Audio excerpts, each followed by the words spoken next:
The film opens with Ryan waking up in his car after being forced to sleep there. He goes to his room to find Tree and Carter hooking up, and Carter makes him get lost. Ryan goes to meet with his friends Samar and Dre in the school's science lab. They have been working on an experiment involving a reactor they have built and are on the verge of a breakthrough, until Dean Bronson comes in and orders them to shut their project down due to the constant damages it does to the school's power. Later, Ryan goes through the science lab in the dark and checks the closet. He is startled by Samar appearing behind him, only for the babyface killer to emerge from the closet and stab Ryan in the chest. Ryan then immediately wakes up at the beginning of the same day, and he notices everything happens the same way it did the first time. He goes to his room to interrupt Tree and Carter to tell him what he just experienced. Tree figures he is now caught in his own death time loop and recaps the events of the first movie to him to get a gist of what has gone on. She and Carter agree to help Ryan find out who's trying to kill him. They retrace his steps back to the lab, but nobody is in the closet when they look there.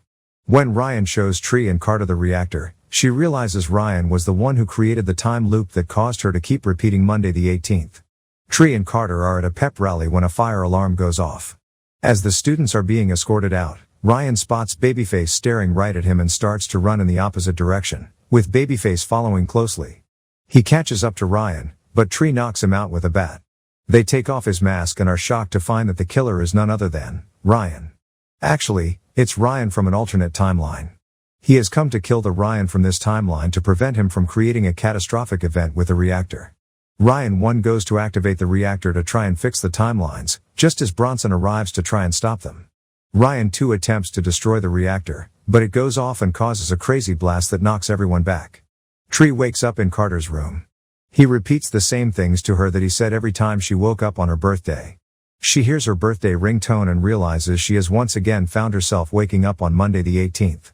Tree freaks out and angrily storms the campus with Carter and Ryan to the lab to figure out what's going on. They get Samar and Dre together after discovering that their reactor works, but Tree demands that they fix it so she can return to a normal day. Tree goes to her room to find Lori. She asks for the poison cupcake that she figures Lori was preparing, but she tells Tree there is no cupcake, which means that Lori is not planning on killing Tree. While in the dining hall, Tree sees in horror that, in this timeline, Carter is dating Danielle, who is apparently not rotten like the Danielle that Tree knows too well. Tree then goes to join her dad David for their birthday lunch. To Tree's very big surprise, her mother Julie is alive in this dimension. She goes to tearfully embrace her mother for the first time in years, and the three spend their time celebrating both Tree's and Julie's birthdays. Tree later looks through her phone and sees years of memories with her mom that she never knew about. Just as Tree is deciding to stay in this dimension, she sees a news report about John Toombs being taken to the hospital. She rushes there to kill him and grabs a fire axe. As Tree walks into Toombs's room, she is caught by a cop and is forced to drop the axe as he cuffs her. The cop is escorting her out when Babyface stabs the killer to death.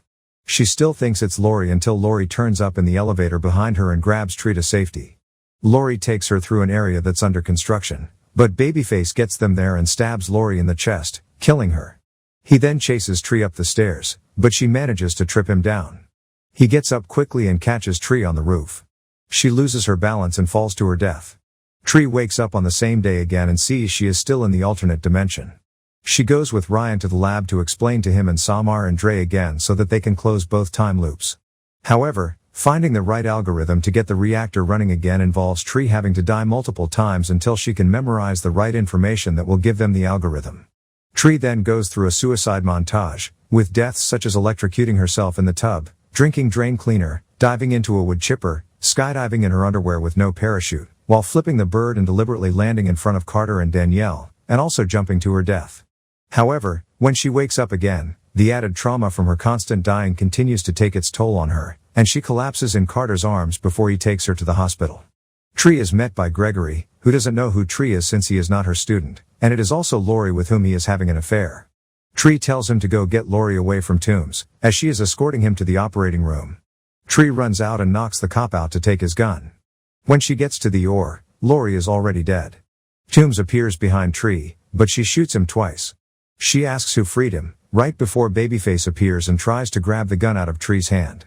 She sees a tank of flammable gas and shoots it to kill them both. Tree wakes up and pleads with her friends to fix the loops fast, as she doesn't know how much more time she has before she stays dead.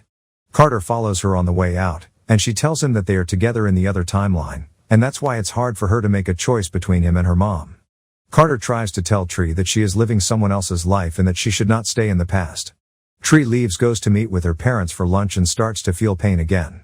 Tree asks her parents to take her away from campus.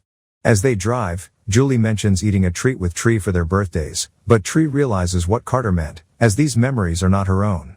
The family stops at a motel to rest. Tree gets a text from Ryan saying they are close to closing the loops. While David is in the bathroom, Tree talks to Julie and asks her what she would do if she never met David. Julie says she cannot imagine a life without him, and tells Tree how she changed her life after she was born. The tender moment is interrupted when Tree sees on TV that Toombs has escaped and has killed Lori, the cop, and Carter, who went to stop Toombs. Tree realizes she has to stop the loop from closing, or else Carter and Lori will stay dead. She grabs the car keys and rushes out, trying to reach Ryan but failing as he and the others are gearing up for the reactor to go off. Tree then drives toward an electrical plant and charges into a box just a second before the reactor goes off. Tree is revived and goes to tell Ryan the algorithm, but this time, she has decided to return to her original timeline. Bronson and 2 security guards then come in to seize the reactor a whole day earlier than planned. Needing an urgent plan to steal it back, Tree gets Danielle to pose as a blind French student to distract Bronson while they take his keys and get into the office where the reactor is before taking it back to the lab. Before returning home, Tree goes around trying to get closure. She approaches Lori and sincerely talks to her about ending her affair with Gregory, as she knows it's not worth it. Tree then gives Lori a hug. She then goes to Danielle's room to say how wrong she was about her, only to find a guy emerging from the bathroom with nothing but a towel, and Tree sees that Danielle sucks in both dimensions. Finally, Tree goes to have the birthday lunch with her parents, but she asks David to let her have a moment alone with Julie, which is basically Tree having one more final moment with her mother. Tree goes to the hospital that night to save Lori. She gets to the room with the cop's gun and kills Toombs before he can attack. The ladies run out, but are cornered by Babyface. Tree correctly guesses that the killer here is Gregory, wanting to silence Lori for the affair. Before they can run, Gregory's wife Stephanie shows up to shoot Lori. She hands the gun to Gregory to kill Tree, but he shoots Stephanie first. Tree runs and grabs a weapon, and Gregory goes after her. He gets Tree in a room containing a high-powered magnet that he doesn't notice, but Tree does. She holds a screwdriver as he draws his gun on her, but she has some final words for him: "You're screwed." With that, she turns the magnet on, and Gregory gets caught in it by a metal chair. Tree releases the screwdriver, which runs through Gregory's chest, killing him. Carter shows up, and he and Tree help Lori onto a stretcher. Tree tells Lori she is sorry for how things turned out, and how she wishes things could be different, even though Lori doesn't know what she means. Meanwhile, Ryan, Samar, and Dre have gotten the reactor up and running, but Bronson and the guards are trying to stop them again. Samar and Dre hold them off as long as they can while the reactor turns on. Tree tells Carter again that they are together in the other timeline, and they share a kiss right just as the reactor reaches its mark, a mere second before Bronson can pull the plug. Everyone wakes up in the room right before the first blast. Tree looks over to Carter and asks, "Danielle?" He responds with, "Who?" And she gleefully pounces on him as she sees she is back home. During the credits, Tree, Carter, Ryan, Samar, and Dre are forced to do community service for turning on the reactor. A couple of vans pull up, and an agent from DARPA comes to escort the 5 to headquarters. They have taken the reactor and commend Ryan for his scientific breakthrough. DARPA wants to conduct an experiment with it, meaning they need a subject to trap in a time loop. Tree says she has the perfect candidate. Cut to Danielle waking up in bed screaming.